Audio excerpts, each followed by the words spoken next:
Vale, esta mesa chamase Makers de Makers, vai na moderar Marcos Saavedra, que é un rapaz que está comezando nisto. Simplemente, non sei se queres xestionar ti xa a mesa ou presento o resto dos integrantes. Podes presentar despois xa. Despois xa moderas. Pois temos tamén a Martín Cañedo, director de Curtocircuito. Tenemos a Isabel Vázquez, gerente de ACDC, da Cidade da Cultura. E a Martín Calviño de Polarnova. Así que, bueno, xa o deixo nas túas mans nesta mesa Makers de Makers. Imos aló. Bueno, antes de nada, gostaríame agradecervos personalmente que viñeredes. Son moi fan do que facedes os tres. Fai moita ilusión que estedes aquí para compartir aprendizaxes desto de facer eventos, de facer cousas para que a xente o pase ben, e ti estar sufrindo, esperando a que todo funcione ben, mirando aí o programa, a escaleta, como ahora está Gabriela, que non quere que nos pasemos de timing e demais. Entón, bueno, antes de nada, iso, agradecérvolo, e despois gustaríame un pouco para que a xente entenda de que vai isto de Makers de Makers. Esta mesa, a intención é falar de xente que fai outras makers, non? É dicir, makers que construen outras makers, outros eventos, onde ven xente, aprende, o pasa ben, e disfruta, e moitas veces se xera tamén comunidade. Vai un pouco desto.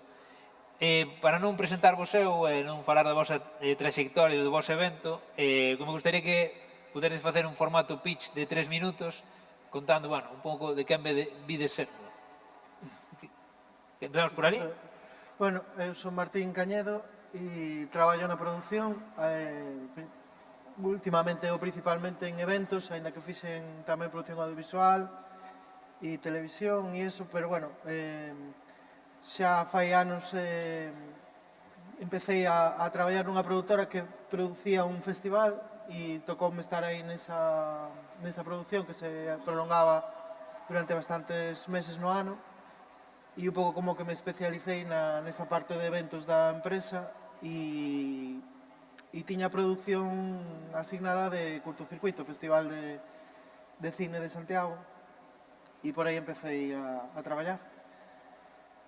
E, bueno, pasei por todos os departamentos prácticamente e aos últimos anos estou coordinando a produción que se leva a cabo para o Concello de Santiago, digamos, de un grupo de profesionais freelance que facemos. E, bueno, xa levamos, pois, eu levo desde 2007, con algún salto aí no medio que non estuven, pero, bueno, sempre involucrado no festival, que ao final casi que forma parte da túa vida, non? Que como que son proxectos que acaban marcándote. E Curtocircuito, pois, a verdad que, sí, non sei se por a intensidade do traballo ou o que pasa, pero que engancha moito estar aí. Vou dicir unha anécdota. O primeiro flyer de Curtocircuito diseñei eu. Sí, porque cando empezaba ao principio, non sei por quen me chegou o contacto, e dixen, necesitaba un flyer para un tema que van a facer en Santiago, non sei que tal. Claro, ao principio acordome que era un evento como a Maker, non? Sin ningún tipo de pretensión, era un tema alternativo, xa, con un orzamento xa para intentar sacalo que non dé pérdidas. Sí, é verdad que nos inicios foi unha iniciativa privada de dous emprendedores, dous makers, que facían un festival de cine que ainda non se chamaba Curtocircuito, era Curtas na Rúa ou Curtos na Rúa, algo así. E facíanse nas plazas da zona bella de Santiago. E, bueno, supoño que o Concello, eu daquela ainda non estaba, pero supoño que de feito estaba como espectador. Conocín o festival desde o principio como espectador.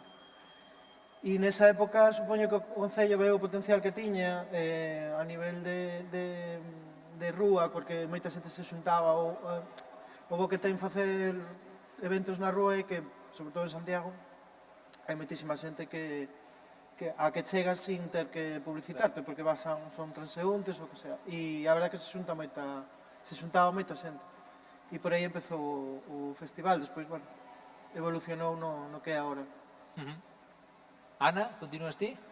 Pois, bos días, eu son Ana Isabel Vázquez, son a directora xerente da Fundación Cidade da Cultura de Galicia, son a responsable de toda a xestión deste gran complexo do Gallás e estou encantada de compartir aquí sillón ou mesa con todos vos, estar aquí na Maker, que tivemos anos en que colaboramos moi conxuntamente e sobre todo recordo aquela edición do ano 20, aquel reto en pandemia que buscamos o Gallás digital para facelo todo aquí en digital. Pois na Cidade da Cultura este ano 2023 fixemos un total de 900 eventos, que se di moi rápido, pero é unha cifra para nós tamén importante. Aí logo, se queredes, desmembramos un pouco tipoloxías de eventos, hai diferentes tipos de eventos según organizadores, según espazos de diferentes características e con todos elos intentamos chegar a un público, lóxicamente Santiago, porque estamos no Concello de Santiago e son o noso público máis cercano, que disfruta máis de nós, pero somos tamén a Cidade da Cultura de Galicia, cada vez queremos ser máis de Galicia e estar situados onde estamos, neste eixo que é a Vía Atlántica, a autopista, fai que moitas das nosas actividades ao final teñan máis difusión. E non só que as actividades se fallan no Gallás, sino que logo falaremos da esa nova perspectiva de que xamos máis para Galicia, que as actividades non só se fagan aquí, senón que se fagan aquí e se poidan ver en diferentes cidades e vilas de Galicia ou se diseñen e se programen para facer xa directamente noutras cidades e noutras vilas. Así que un placer e aquí estamos para desgranar un pouquiño máis. Bueno, vou contar outra anécdota. Nos, como sabedes, todos os que viñestes a Maker unha vez, nos estivemos 7 edicións da Maker na Cidade da Cultura de maneira consecutiva ata o ano pasado. Cando chamei para darlle a mala noticia a Ana, dixenlle, mira, queremos cambiar o formato, queremos volver aos barrios, porque, o ano pasado tivemos unha experiencia moi chula con un proxecto que fixemos para o Concello, unha licitación onde traballamos tema de competencias digitais en diferentes barrios de Compostela, e a mí impactoume moito, ver a realidade dos barrios. Claro, cumplíanse 10 anos, empezáramos en área central, como que tiña sentido, este ano facer un cambio. E cando falei con Ana, díxome, non che vou a negar que me fastidia moito. Ademais, que tiña a miña colección de robots e non tera do 10º aniversario, e dixen, quedeime con ese e dixen, vale. Estou facendo un pequeno exército. Exacto, estou facendo un pequeno exército e dixen, vale, quedei dando voltas e vale, xa está, temos que solucionar isto porque despois de todo o que a Cidade de Cultura lle dou a Maker Fair, que nos permitiu pasar dunha feira local a unha feira internacional, debemos unha, e esa colección de robots tense completar, así que xa te anticipo que hoxe vas a ter o robot da 10ª edición para engadir aí, vale? Estupendo. Martín, ti tamén eres un innovador no tema dos eventos en Santiago, contanos un pouco que é o que estás facendo.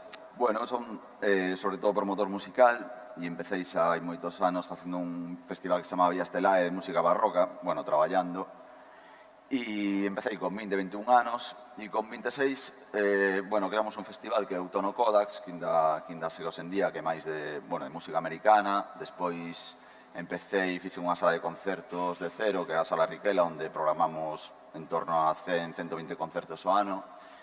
E hai cousa de 3 anos comecei a facer un festival novo que ten que ver sobre todo ca cidade de Nova Orleans e onde fa un intercambio de artistas con músicos galegos e músicos de Nova Orleans, e parecíame moi interesante, sobre todo enfocalo neste festival, que é Ola Nola, porque Nova Orleans é unha cidade que se irá moito en torno ás comunidades, onde se xeran moitas comunidades, sobre todo porque están moi descuidados no ámbito, ali o que son os ámbitos políticos non se preocupan de crear nin de facer nada, entón os propios músicos, os artistas da cidade son os que crean comunidades. E empecé a traballar con xente ali, teño moitos amigos en Nova Orleans e parecía unha idea moi interesante traer un pouco desa cidade aquí e levar un pouco do que temos aquí ali. Xa levamos solamente 3 anos e xa houve xente que foi ali a gravar, eles estuveron aquí, por exemplo, con xente de Cantigas e Agarimos.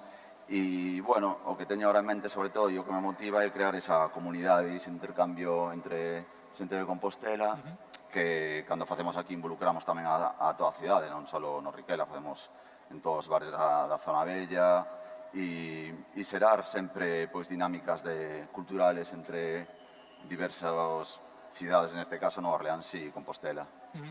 Super interesante. E cando vai a levarse a cabo o evento?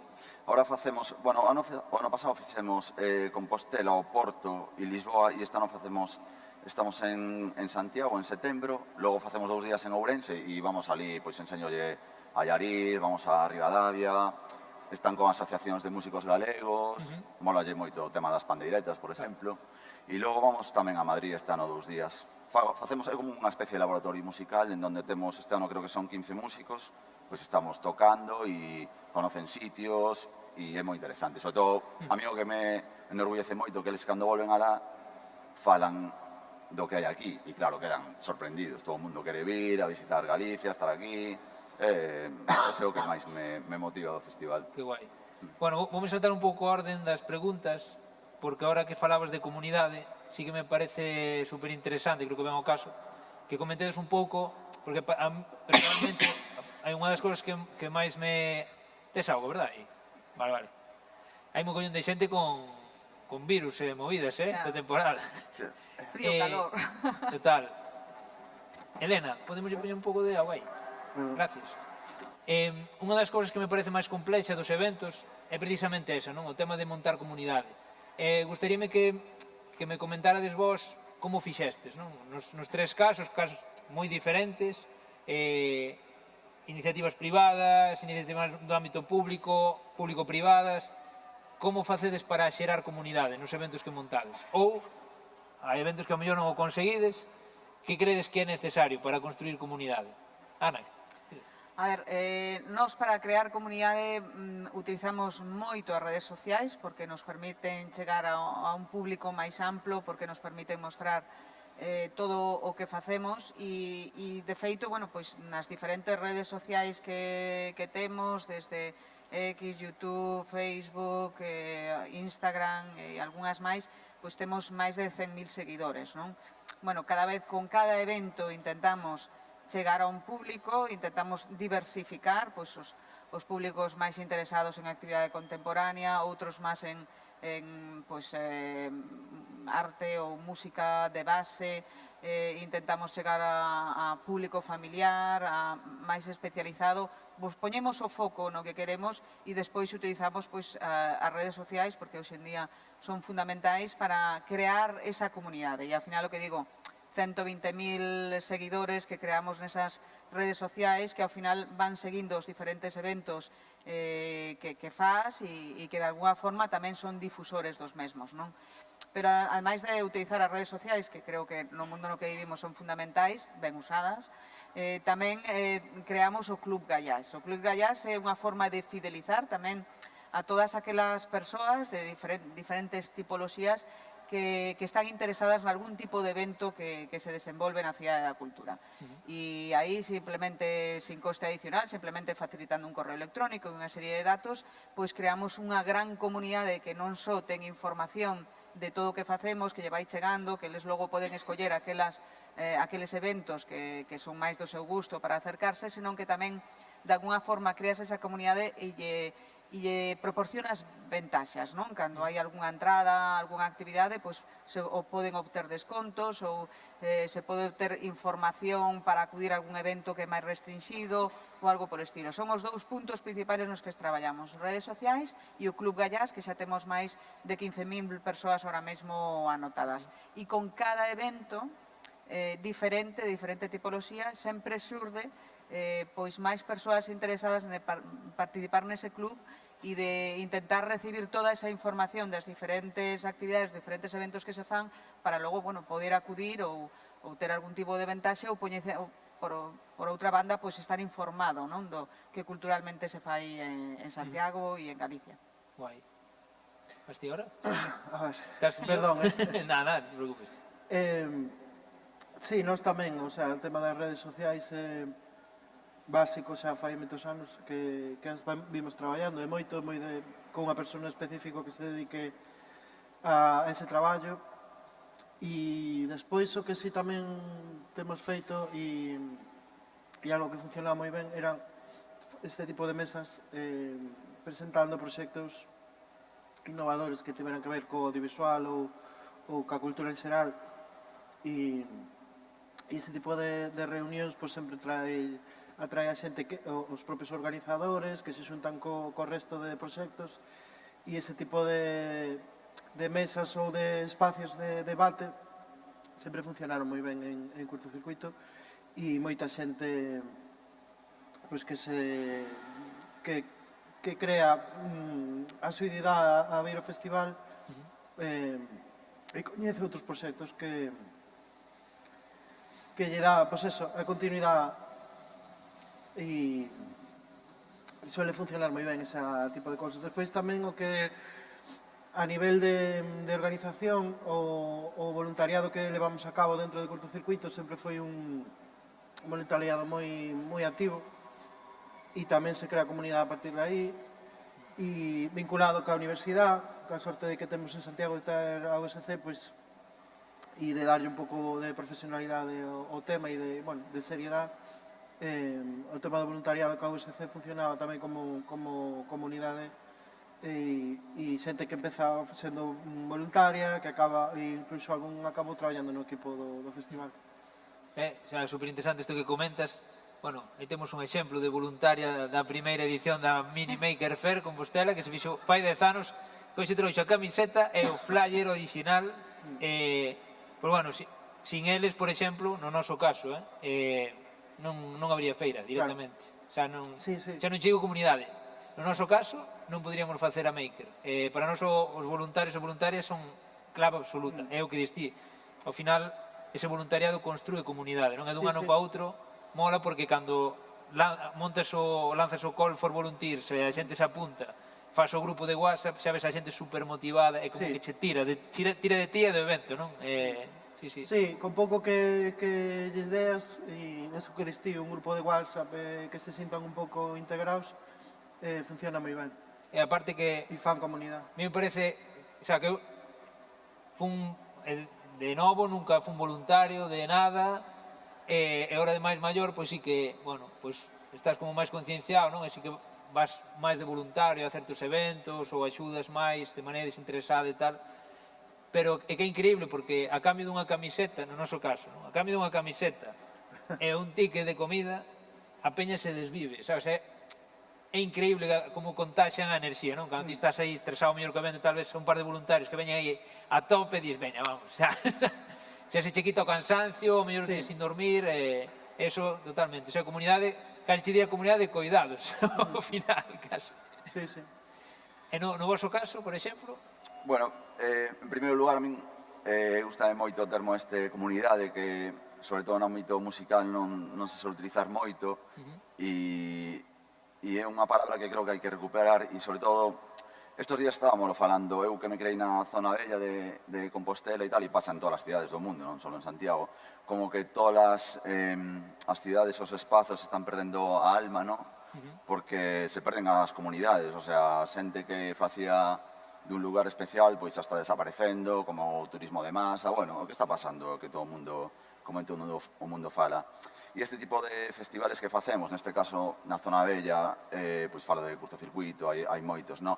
Si que ves como que a xente aí é onde ves que se fai comunidade, onde as cidades collen alma e faz dese lugar un lugar especial, que, por exemplo, en Compostela, a zona bella, durante moitos anos, houve unha actividade cultural moi única, diría en toda España, era algo moi único, e estáse perdendo porque, claro, pouco a pouco entran franquicias, os pequenos autónomos marchan, costa moito traballo como promotores, gracias a que aquí nós temos a veces o apoio institucional ou patrocinadores como eu, no caso do Autónomo Codas, de Martín Codas, que fan posible os eventos, pois fan posible que se volvan a crear comunidades, pero é algo fundamental que creo que todo o mundo debería estar concienciado, e non só os grandes festivales, que tamén están moi ben e tamén aportan, non son os que fan comunidade. Comunidade fai, neste caso, falo de curtocircuito, que tamén traballei en curtocircuito e ves o que supón ese festival na cidade, o WOS, estos festivales pequenos en donde se xuntan músicos, artistas,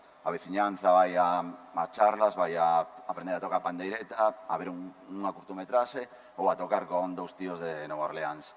E sí que é importante incidir en eso e en que temos un respaldo moitas veces institucional ou privado que nos permite facelo. Sin eso, é que a comunidade xa, creo que hoxe en día desaparecía completamente. Todo o mundo pode pasear hoxe en día, non ten nada que ver o que había aí 20 anos nas cidades o que hai hoxe en día. Costa moito traballo crear comunidade, cada vez que faz un evento é moi difícil, sabes? Os concertos, pois ali, eso, xa, no Sonar, no Riquela, na Capitola, hai moitos que vas a perdas, que non... Xa. E falo porque eres da cidade e porque che gusta ver e crear esa comunidade. Vou facer unha pregunta fora un pouco do guión, porque, bueno, non sei se o sabedes, pero nas mesas preparamos as preguntas e nos pasamos antes para, polo menos, traer a reflexión feita e aportar o máximo valor, non? Pero o que comentas isto, un tema que a min sempre me ven a cabeza no tema dos eventos e do consumo de cultura, non? Vos credes que, xa non digo en Galicia, a nivel nacional se valora a cultura suficientemente?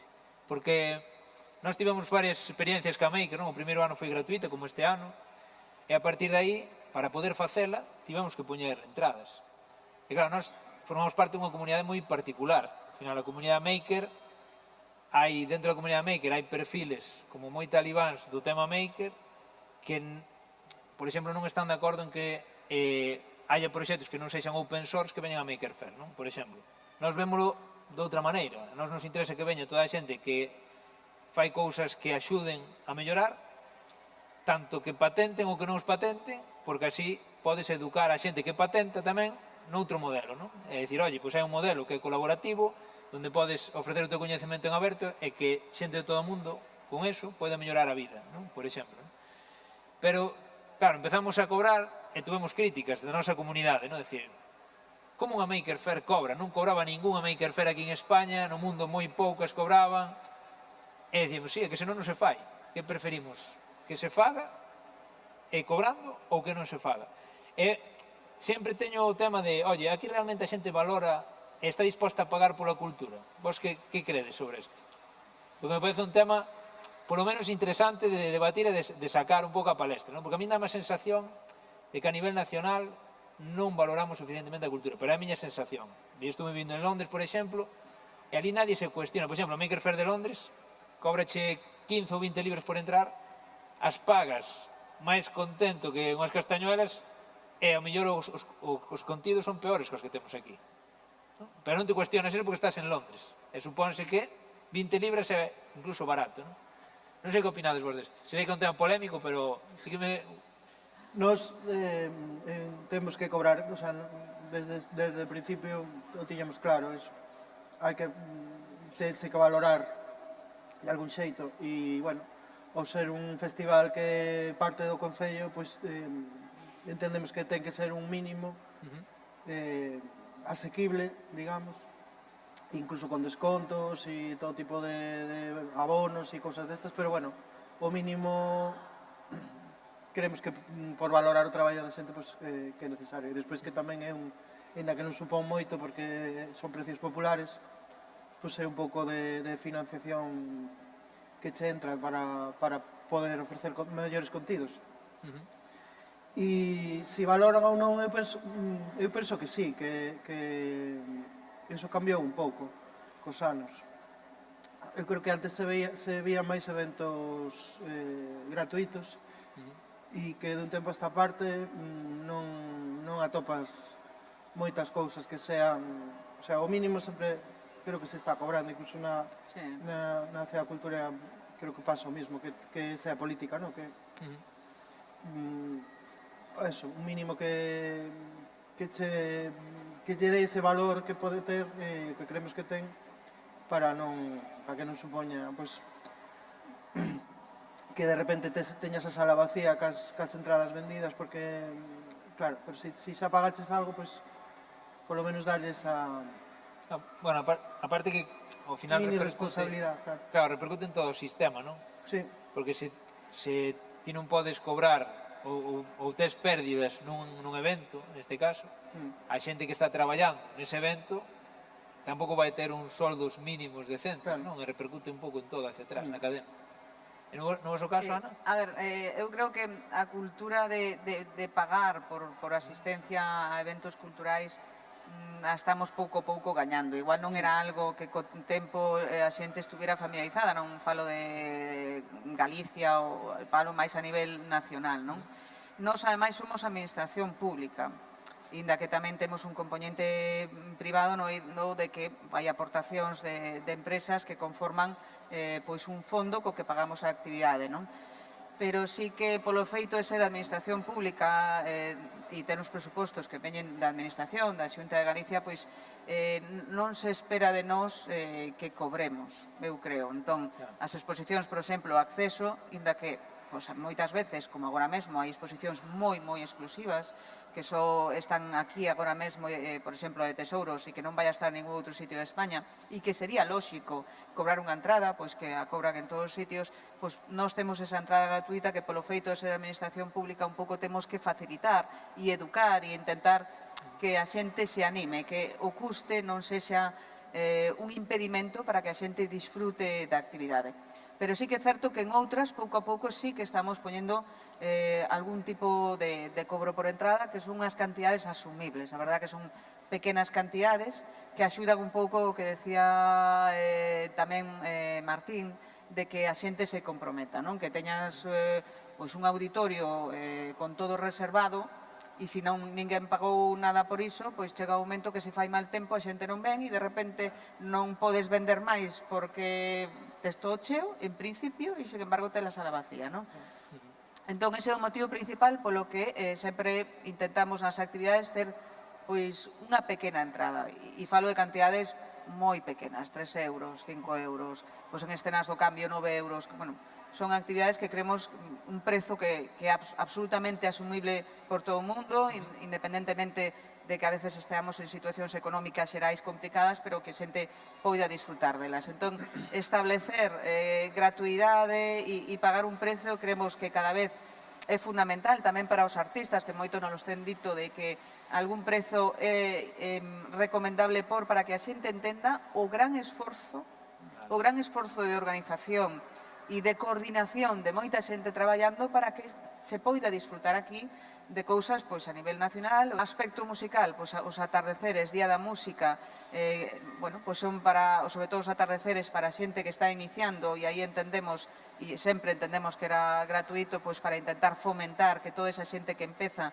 teña o seu momento, que veña un montón de xente a velos, que se recoñezan e que sea un pouco, non son escenarios en un empuxe para eses grupos, pero intentamos tamén pouco a pouco en outros concertos ter unha pequena entrada que a xente se costumbre, crear esa cultura de que, e ese pequeno esforzo de que sumando entre todos é máis fácil e máis, sobre todo para non son entidades pequenas e entidades privadas, poder organizar eventos. E no vosso caso, Martín, ti como... Home, no noso caso, que neste caso eu que son promotor, empresa privada, supoño que como a vos, ainda que moitas veces teñas o apoio público, porque non sería o Martín Codas ou Estrella Galicia ou quen sexa que asude, tens que cobrar sí ou sí, porque hai un punto moi importante que falaron aquí, que tamén tens que acostumar a xente que, aínda que vas a ver un concerto de jazz, aínda que sexan 5 euros, hai que pagalos, porque a cultura tampouco, a non ser que ese traballo o faga moitas veces a institución pública, pois como é a Cidade da Cultura, que aí sí que é algo, como mellor sí que se pode facer gratuito, pero a xente ten que valorar o esforzo de todo o que hai detrás. E cando faz un festival, neste caso, o que fago agora o Lanola de Nova Orleans, que é algo moi custoso e ao final non deixa de ser un nicho, tens que cobrar sí ou sí, porque para financiar eso é super difícil.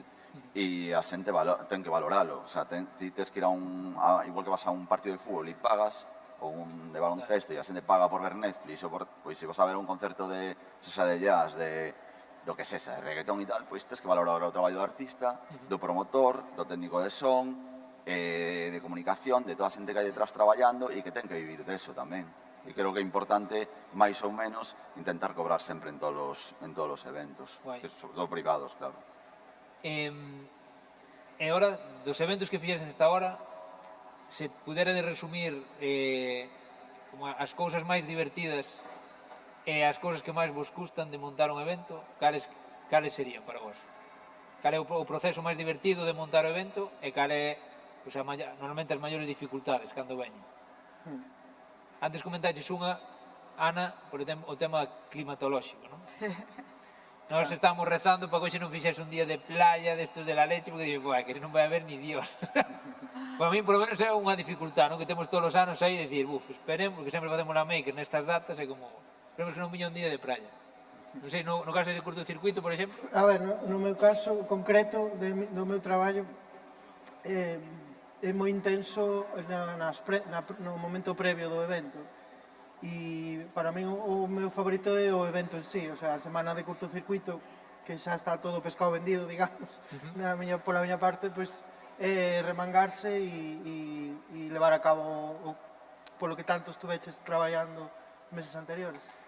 Entón, para min iso é o máis divertido, ver e que funcione, sobre todo, ver que chega xente e despois sempre surgen cousas, pero bueno, a min o que máis me gusta é iso, o momento da produción pura e dura. É o que máis che custa normalmente, a maior dificultade que sodes ter no vosso evento? A maior dificultade a veces é pechar o orzamento cos números Que cuadren ben e ese momento de petar nas portas porque non chegas, falta non sei que, pero non queres cancelar tal cousa porque está guai e entonces claro, porque a veces pois diste, non teño os cartos, non o fago, pero non, o sea, te implicas e queres buscar por outros medios hasta o último momento debaixo das pedras para poder facer e aí sí que se sufre un pouco toda esa parte, ou ter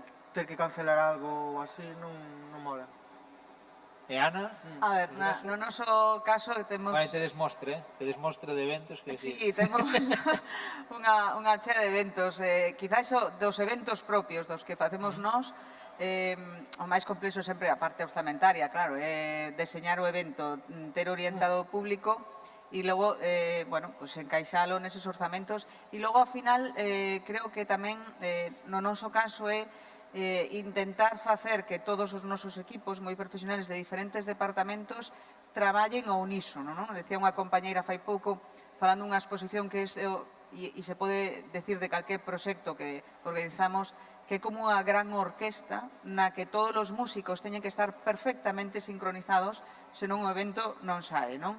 Entón, tens que ter perfectamente organizado o de producción, cos seus tempos, pero que está tamén moi coordinado con quen fai nunha exposición o traslado, o encaixe, o deseño da exposición, as estructuras que fan falta ca oficina técnica e ao mesmo tempo con esa parte sempre menos visible que a parte da administración, a parte xurídica, que a veces intentar entender a parte artística e a xurídica é como facer encaixe de bolillos, tenos que sentar unha mesma mesa, tens que facer un pouco de mediador para ver se entende, para ver que entenda o que significa para a parte artística, pero está a xurídica e a parte legal, e entón tens que ir encaixando eso, a veces ese pequeno encaixe de bolillos é a parte a máis de máis reto, non? A parte que máis disfrutas, eu creo que, como ben decía ele, cando xa consigues que o evento se faga e o día que se fai, independentemente dos protocolos e eso, pois xa, como o peixe está vendido, estás un pouco disfrutando. E sobre todo tamén, que unha parte moi importante dos que facemos eventos é comunicalo, transmitir o que queres facer e como o queres facer e a imaxe que lle queres dar para distinguilo de outros, para que se entenda o porqué de que fixeches ese proxecto, o porqué tan especial, o porqué diferente dos outros, e iso, require tamén dun traballo específico dun departamento de comunicación que ten que coller desde a orixe tamén o proxecto, entendelo e ver como transformas para logo emitir e facelo dunha forma amena e escueta que a xente o entenda, non? Esas partes máis complexas e a parte que disfrutas é cando xa está feito e dixe agora é só momento de disfrutar, nada máis. No teu caso, Martín? Bueno, eu creo que sempre o máis custoso é a xestión das persoas en sí. Sobre todo no noso festival, por exemplo, que xa é unha pequena comunidade, pois hai xente de todos os tipos e a veces pois é difícil coordinar ou encaixar personalidades ou, neste caso, pois, cando faz un cartel dun festival, a quen metes antes, despois. No noso festival, que somos, o mellor, son 15 músicos que estamos todos xuntos, quen toca pois, na capital, quen vai tocar en Madrid, sempre hai pequenas eso é difícil de xestionar, que todo o mundo, no meu caso, por exemplo, temos moi bo rollo e é super divertido todo o festival, pero sempre é difícil de xestionar as persoas, é o máis difícil de xestionar, penso eu, que todo encaixe e que todo o mundo este contento e disfrute do evento.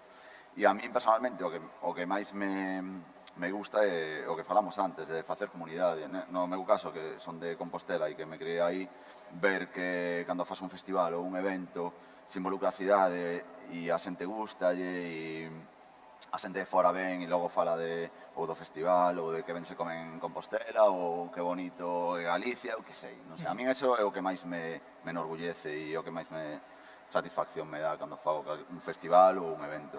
Guai. A min, particularmente, o momento que máis me gusta, aparte de cando xa pasa a primeira mesa inaugural, que sempre é como o rollo de que vamos a arrancar, e depois xa vas, e, bueno, pois está, vamos, ahora vamos co que hai.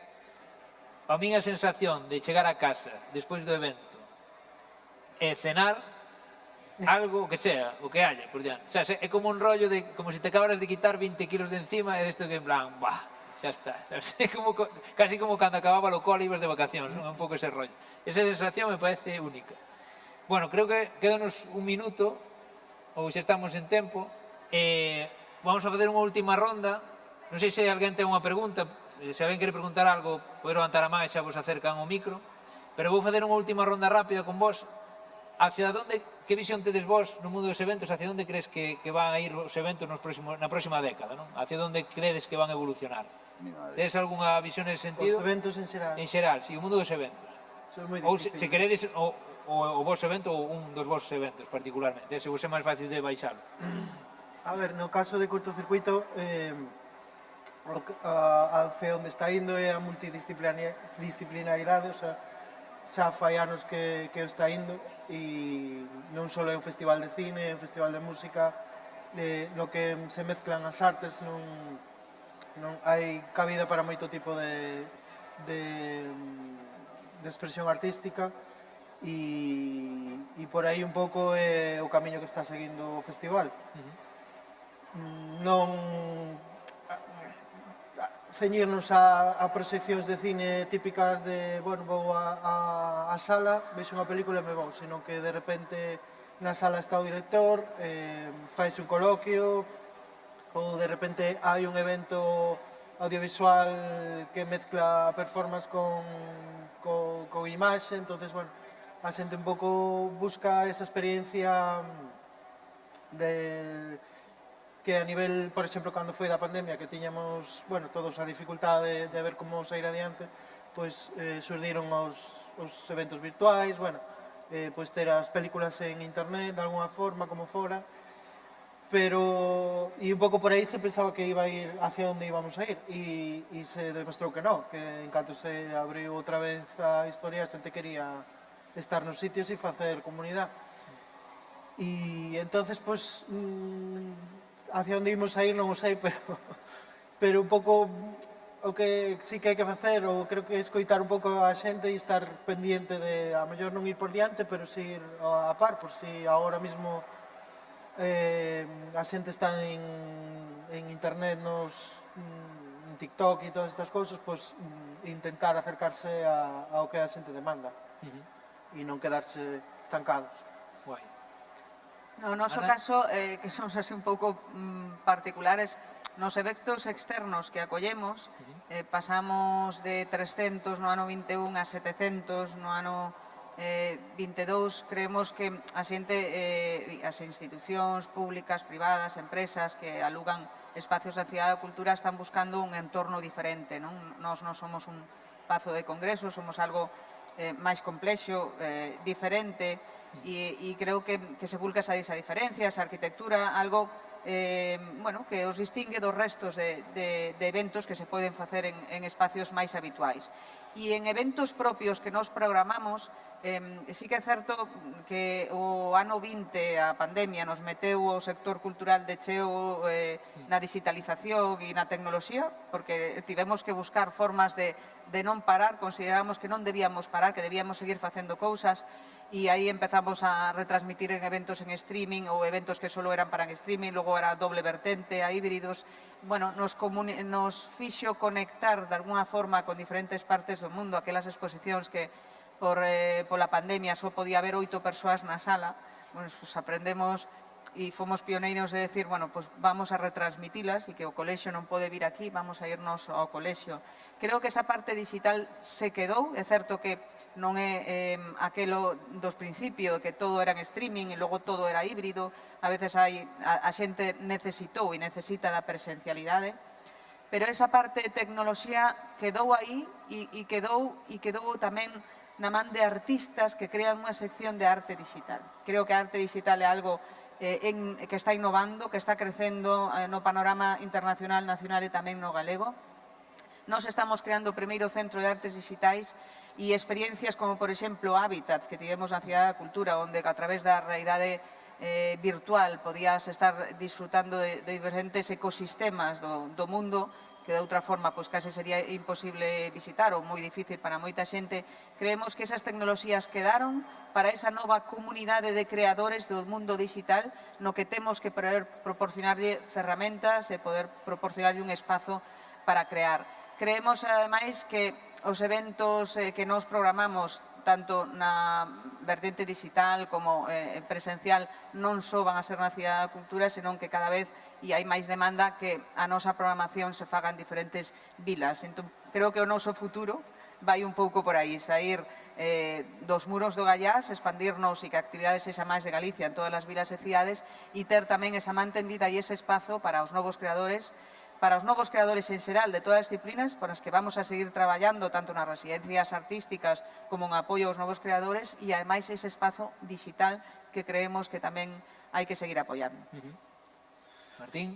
Bueno, no tema dos festivales e do ocio en sí, outro día leín que a xente tende hai dos festivales de masa, como que a cultura de bares está desaparecendo e que a xente nova tende a pasalo ben nestes festivales pois grandes e van ali a estar 3 días e pasalo ben e que os festivales musicais tendían un pouco a ese formato e pode ser, pero bueno, a mí personalmente e como promotor o que máis me entusiasma e quero seguir facendo é outro tipo de festival que é máis pequeno en onde se crean estas comunidades pois máis locais e onde se xeran pois eso, comunidades de artistas, de veciñanza, de bares, de tendas e é o que fai esos lugares especiales e hai que pelear por eso, como fai Curtocircuito, como fan moitos festivales de pequeno formato que o que fan un lugar único e especial. E a min personalmente interesa máis tirar hacia eso